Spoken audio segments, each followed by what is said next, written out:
welcome back to the podcast, and today we are joined again by me. He's been here. That was a bit of a stilted introduction. I'm very sorry. Scott's dad, Phil. Thank you. We've got to improve on that. I think we have. That was a bit rubbish. It's been at least 9 podcasts, and I still haven't got the knack of that. So let's fix that. Anyway, Yes. So what are we talking about today? Well, you thought we'd have a little quick sort of catch up Yes. catch up podcast on season 2 of Doctor Who. That's Ncuti Gatwa's second season, not William Hartnell's second season. No. So, but do you want to start then? What have you heard anything or? Yeah. So before we do that, let's actually there's something that's kind of related to the new series of Doctor Who is the war between the land and the sea, which I haven't talked about yet. It's a real mouthful, that. Yes, Isn't it? I think it needs a snappier title for that. I think. TWBTL. Something like that. Or just call it Sea Devils. That would do, wouldn't it? Sea Devils. Yeah. We did. Control. Yeah, we did. Yeah, you're right. We do have that to come first. It started filming, and the cast was there was a cast photo release, wasn't there? But beyond that, we don't really know much else about it, do we? Thinking it might be released 2026. Personally, I don't think it's going to be released that late. I think it might be released in between season 2 and the Christmas special for season 3. If we get that, hopefully we do get that, because there's also been some controversy around Doctor Who being renewed for a 3rd season, as Disney hasn't renewed it yet, which means there's a chance for another gap year, which isn't. Well, I think that brings us on topic, really, because there's been a lot of articles, a lot of clickbait articles doing the rounds. Now, it's already gone on record saying that they make their decision in March 2025. That's when they're going to make their decision. So as of yet, it hasn't been cancelled or anything like that. Just no decision's been made. I don't know if that's how Disney does their deals. It seems to be more of a done deal with the BBC. But now there's a co-production, for want of a better description, partner involved. And I think it's Disney's done up quite a lot of the money. Then fine, or certainly the distribution in the rest of the world for the show, but there's been a lot of stuff sort of regurgitating that same story, but with the headline saying Doctor Who has not been renewed for season 3, which is utter twaddle. There's bits in different articles that have been the words have been switched around to mean switched around to say something else that isn't what they mean. So if there was an actual article thing, which has been mentioned because Russell Davies did do an interview about it, that's the real thing. If you click on the article, then the article kind of tells you more of the truth. It's just the headline is completely misleading, and there's a lot of them about at the moment. So, but in between all that, and this has kind of got buried, there was a sort of a statement released by some Disney bigwig. I know, and I know there's a lot of things that. These people, they come and go very, very quickly in the industry. 1 minute they're associated to a company, then they're gone, they've been replaced. It's very, very sort of cutthroat. But he says that he admits that Doctor Who's a small show, but Disney can see it as it fits in with their ethos. So I'm not going to say it's going to be cancelled. Okay, even RTD said the ratings haven't been as good as they hope. That's only on the BBC. We don't know what it is for Disney. They never release their stuff, but I think people have dug around and it hasn't hit any top 10s or even top 20s. It is very, very low down on there. So, but when you're competing with stuff like Star Wars and Marvel and all the other Disney content from over the years and other shows, it's small fry. It still is a very British show. Doctor Who. I think it's also a little bit impossible to get that because Star Wars is a huge franchise that has movies. Doctor Who isn't movies, and it's not. And most Disney things are an hour long, and like maybe 8 episodes an hour long. But Doctor Who's actually shorter than that, which means there's less coming out. And also because a lot of people are complaining about like the writing and stuff. I think that might be to do with the ratings. I think to be honest, with a lot of Disney shows, I'll use like The Mandalorian as an example. The episode lengths vary from week to week. So one week it might be 45, 50 minutes. The next week it's half an hour. And there's the whole sort of landscape of television, certainly outside the UK, has changed. But over here, it's got to fit a specific time slot. But because you're streaming, and if it's designed for streaming, which The Mandalorian is, it's not meant to be broadcast on television and fit inside a slot, a time slot on a TV station. It could be any length they want it to be. It could go on for 1 minute, 1 second. Sorry, not 1 minute, but do you know what I mean? It could be any silly little time because it doesn't matter. But unfortunately, Doctor Who is still set in that whole. It's got to be broadcast on television at some point, so it's got to fit that sort of weird time slot that we have. But it's usually 45 to 50 minutes. Although I'm still wondering if they should make the episodes an hour, because I know that'd still be really long. But actually, there's fewer episodes now, and I think that some episodes like Rogue or 73 Yards could do with those extra few minutes just to get all the information out on what they're trying to say. I don't know really. I mean, I know we're sort of gone off topic a bit here about series 2, but I mean, I think hopefully by the time to get to series 2's been filmed. That's all we know. They're in the post-production stage at the moment. But what they're saying is because of the length of time it takes, it's looking like this won't be released until they reckon autumn or the fall. If anyway you in the States. It won't be released until the autumn of next year. Wow. So we got a bit of a long wait. So as you said, I don't know if this Sea Devils thing is meant to sit in between that or it comes after that and before the next Christmas special. I don't know. I think now you're saying that it might come in autumn, I think it might actually come between season 3 and the season because actually that's the thing, because Ncuti Gatwa's off to do a play, and they haven't greenlit series 3 yet. So they reckon if series 3 is made, and because the length of time it takes to film and then the post production, series 3 wouldn't get to us until at least 2027. Wow. So you're going to have these big gaps in between. Which is where these spin-offs come into play. Well, yeah, but the thing is that they're also going to take that amount of time to make as well. But, so you've also got Tales of the TARDIS, which you can make more of them. I mean, they're quite short scripts, and it's literally just repeats of old episodes. So they're quite easy to make. You can make a lot of films. I think they've got a bit of a short shelf life, to be honest, as Tales of the TARDIS. Nice though they are.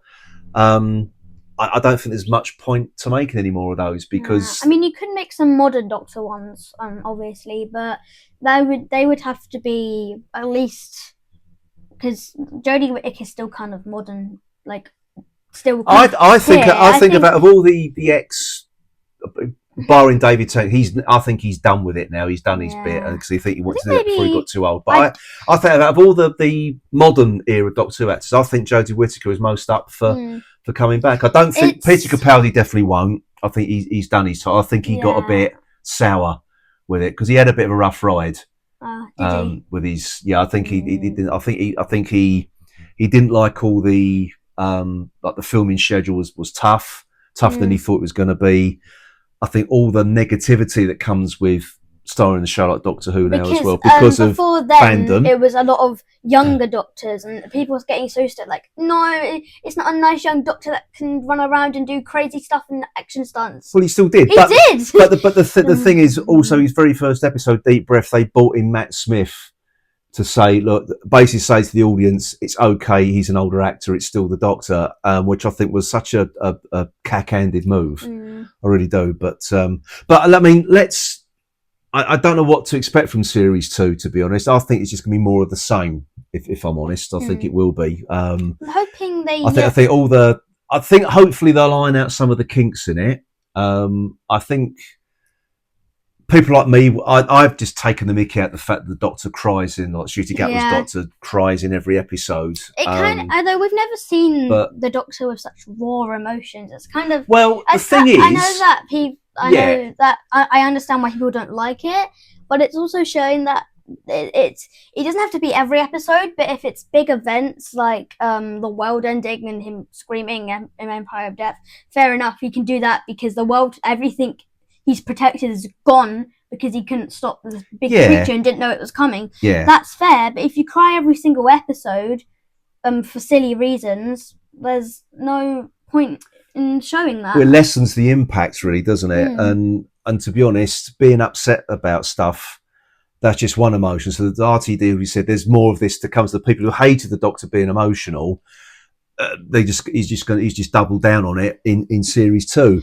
However, there's more than one emotion to display. Like every episode, it seems the Doctor gets upset about something and cries. I'm generalising there, but what about an episode where he just gets angry at something? What about where he just feels guilty about something? He's happy about something, not just sad all the time.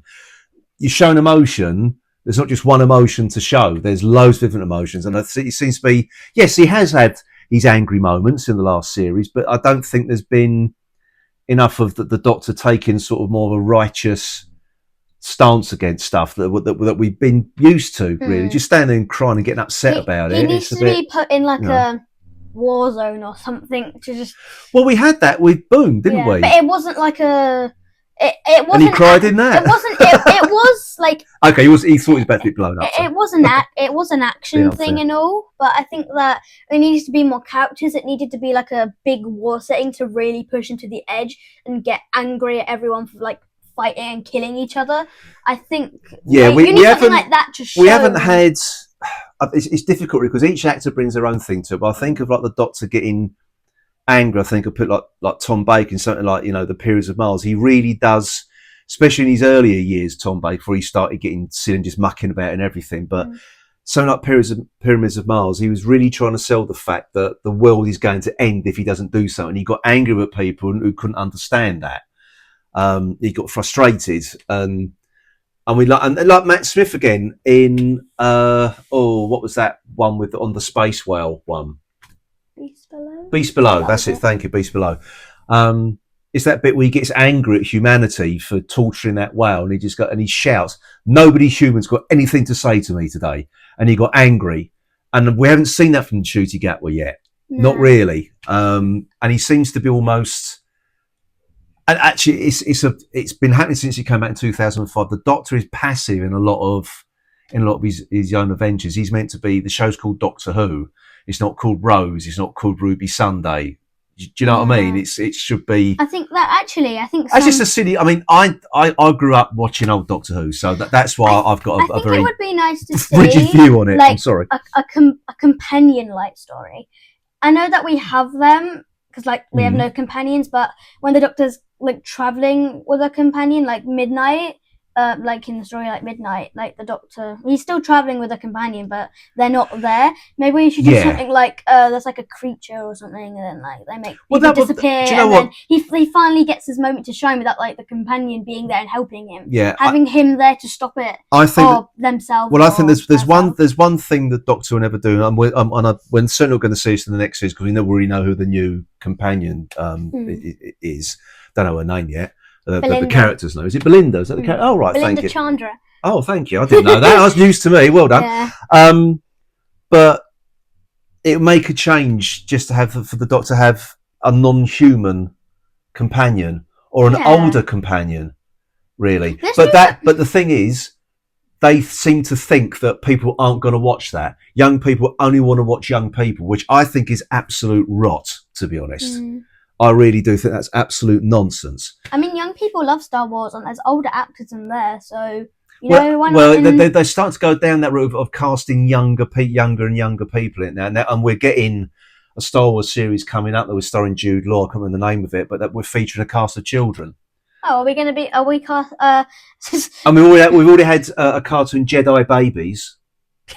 Yeah, you know what I mean? But that didn't go beyond one season as far as I'm aware. So and you can see why. Season 5 of Doctor Who stars five-year-old children. Well, that's the thing, that there are some that would be quite funny, really. There are some TV executives out there who make some crazy decisions, and they're just surrounded by yes men, to coin a phrase. There's people just sitting going, yes, yes, yes, and agree with everybody because they're just petrified of losing their jobs if they turn and say, no, that's absolute rubbish. What are you thinking, you madman? Anyways, so let's get off the subject. Series 2. What do we know? What have we seen? Images, episodes. No, beyond that picture of Ncuti Gatwa in that blue suit and bow tie, which seems to be set in the 1950s, running with his companion, with Belinda Chandra. There's photos of Mrs. Flood standing next to a woman and a man who seem to be upset or something like that. Right, she's like smiling with like a. Well, there's one rumor I have heard, and I haven't had it corroborated. There really is a rumor, so don't believe it. We need to put in a title.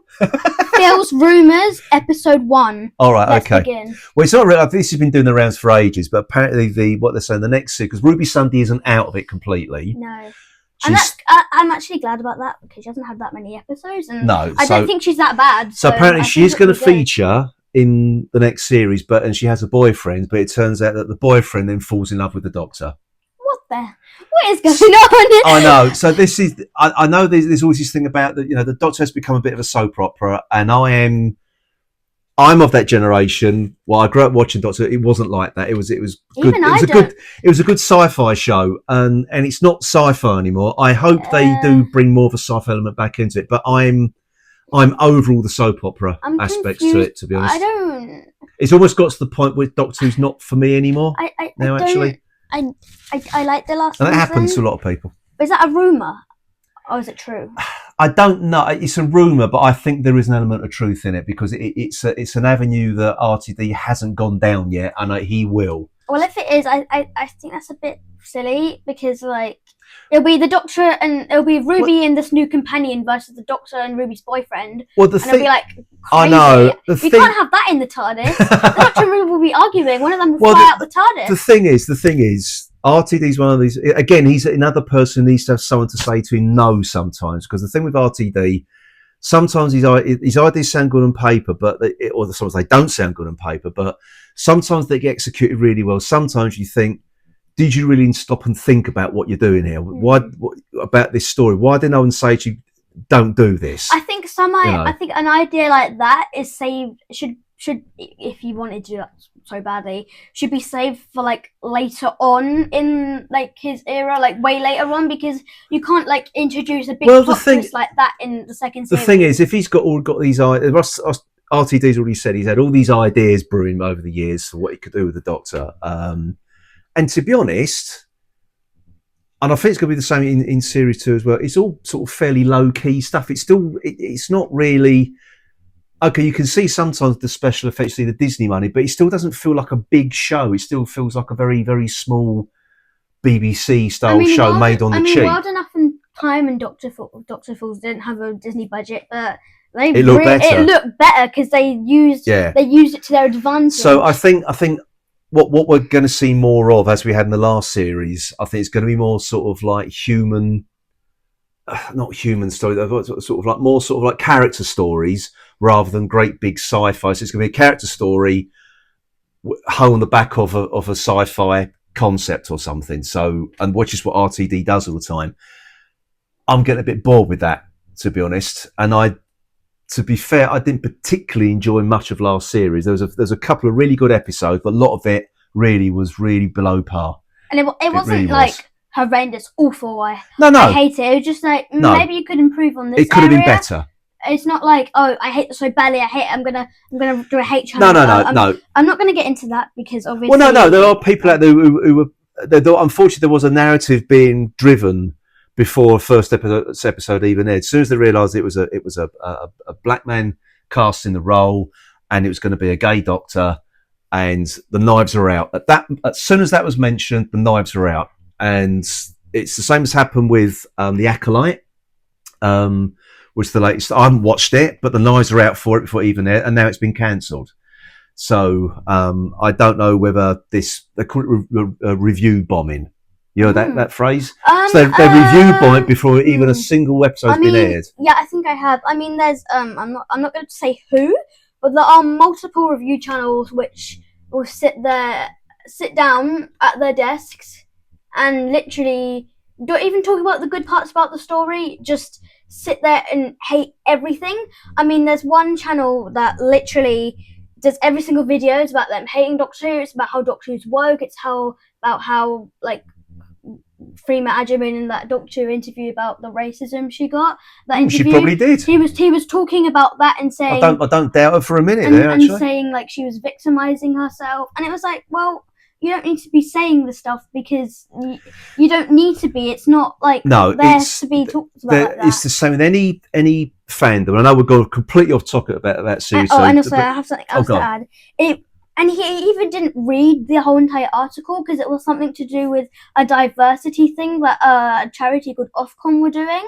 So it wasn't even related. Ofcom's a regulating body. Right. And it was related to something to do with like diversity and stuff. Mm-hmm. And he didn't. I don't even think he'd read the complete article. He just kind of sat down that sort of brings us full circle to what we were saying at the beginning about all these clickbait articles.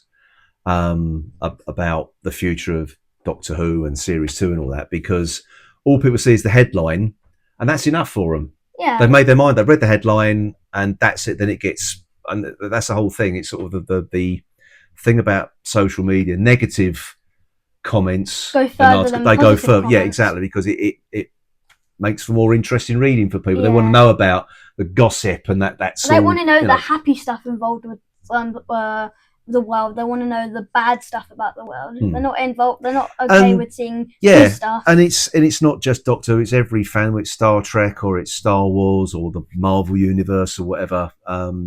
It's got this very small but vocal subsection of fans who keep peddling this stuff all the time, and that nonsense floats to the surface every single time, and then that's what gains traction.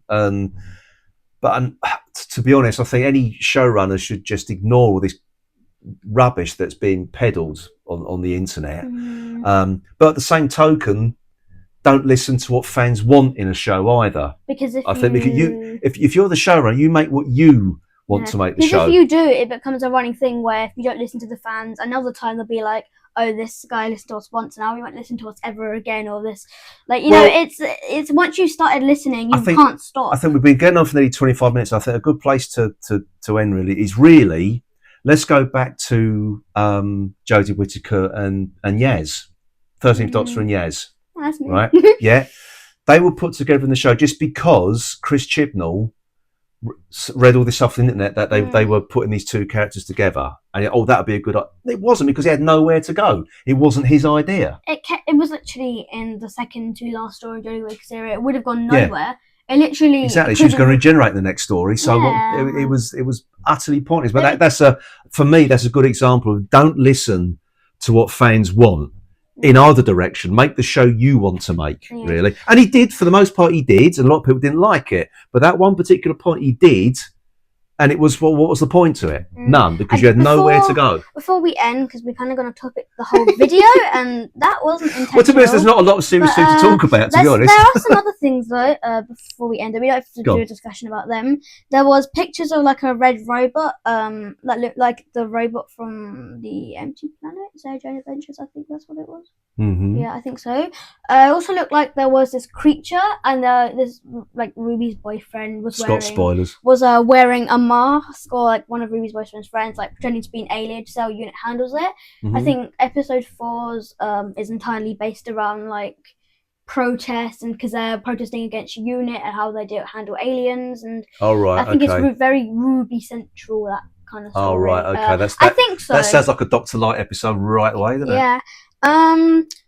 But yeah, that's do you know what? I really know. I hope not, because it's also another little rumor for about the war between the land and the sea, is that the unit are the bad guys, or could be the bad guys, and I don't like the sound of that, because the Sea Devils, even though like we kind of took over their planet and all that, we didn't really, because they went hibernating, and obviously these humans were going to evolve and become people because they didn't come out for millions of years, and now they're coming out. Well, and Unit are the bad well, guys. let's just think what the that. Brigadier did in the Silurians. He blew them up at the end. Yeah. He didn't trust the Doctor. Okay, that was a bit of a that was a bit of a unit villain moment. Yeah. Although surprisingly, old Doctor Who didn't really have a it didn't carry on its plot in every story. It was just like story after story. It didn't really have a proper. Well, for those of you watching this at home, go and do some Big Finish, because they fill in some of the gaps in between stories. And there's a very good one. It's done by John Coleshaw. For those of you who don't know, he's a impressionist, but he does the Brigadier for Big Finish, and he also, in this story, does the Brigadier, and he also does the Third Doctor as well. Oh. And it's set after the Silurians, and it's how the Brigadier goes off to find the Doctor. Unfortunately, I can't remember the name of the story, but just search for it. It's really good. It's really good. Right, do you have anything else to add? Do you have any other rumours? No, none at all. No? You looking forward to the new series? Well, we've got over a year to wait, mate, so we've got to fill in the time somehow, haven't we? Big Finish review. Yes, maybe. That's going to be everything. Oh, we've got the Christmas special to come now. We have the Christmas special, but then we have a big break in between. It's yeah. Like, no, come back. Which means we probably will have a long wait till we get the episode titles, which is unfortunate, but oh well. Oh well. Never mind. But anyways, thank you for watching today's podcast, and we'll see you next time. Bye-bye. Bye-bye.